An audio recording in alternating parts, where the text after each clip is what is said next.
హిందూ వ్యతిరేక వైఖరి, హిందుత్వ వ్యతిరేక వైఖరి చాటుకున్నది. ఓటు బ్యాంక్ రాజకీయాల కోసం, బుజ్జగింపు రాజకీయాల కోసం, మతతత్వ రాజకీయాల కోసం, అధికారమే పరమావధిగా గత 75 సంవత్సరాలుగా అంతకు ముందు కూడా కొనసాగిస్తున్నటువంటి తమ దుర్మార్గపు ఆలోచన పరంపరలో భాగంగా ఈరోజు కాంగ్రెస్ పార్టీ మేము అయోధ్యకు రామని చెప్పడం ఏదైతున్నదో ఇది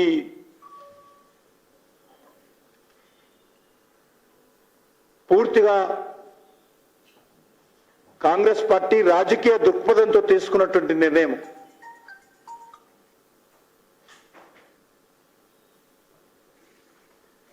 రామ జన్మభూమి తీర్థక్షేత్ర ట్రస్ట్ ద్వారా సోనియా గాంధీ గారికి,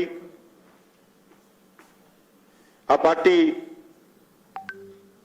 జాతీయ అధ్యక్షుడు శ్రీ మల్లికార్జున ఖర్గే గారికి, లోక్సభలో కాంగ్రెస్ పార్టీ నేత అధీర్ రంజన్ చౌదరి గారికి, ఇంకా అనేక మందికి ఆహ్వానాలు పంపడం జరిగింది.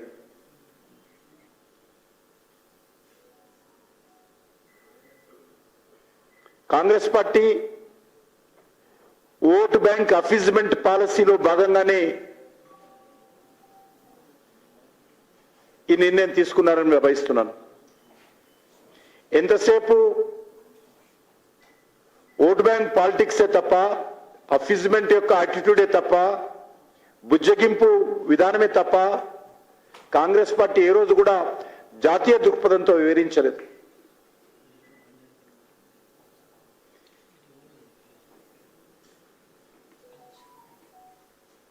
విదేశాల నుంచి దురాక్రమంగా మన దేశాన్ని ఆక్రమించుకొని అయోధ్యలో ఉన్నటువంటి రామజన్మభూమి స్థానంలో ఉన్నటువంటి శ్రీరామ దేవాలయాన్ని ధ్వంసం చేసి, విధ్వంసం చేసి, ఏదైతే బాబరు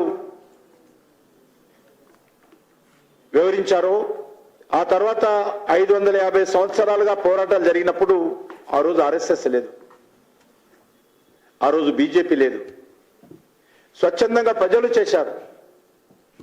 ఇది రాజకీయ పరమైనటువంటి కార్యక్రమం కాదు, ఆ లెక్కన ఒక హిందుత్వానికి సంబంధించిన కార్యక్రమం కూడా కాదు, ఇది జాతికి సంబంధించినటువంటి కార్యక్రమం.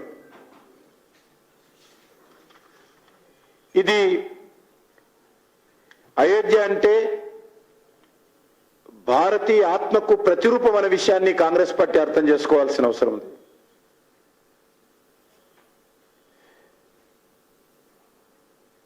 శ్రీరాముడి జీవిత చరిత్ర అంటే యుగ యుగాలుగా భారతీయులను నడిపిస్తున్నటువంటి మహోన్నతమైనటువంటి విలువలకు ప్రతిరూపం అని మనం చేస్తా ఉన్నాం. అయోధ్య అంటే స్వధర్మం కోసం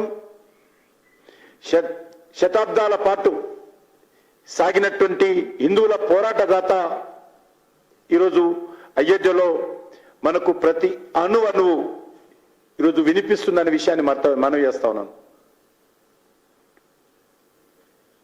గత 550 సంవత్సరాలుగా అయోధ్యలో దేవాలయ నిర్మాణం జరగాలని, విదేశీయుల దురాక్రమణకు సంబంధించినటువంటి బానిస చిహ్నాలను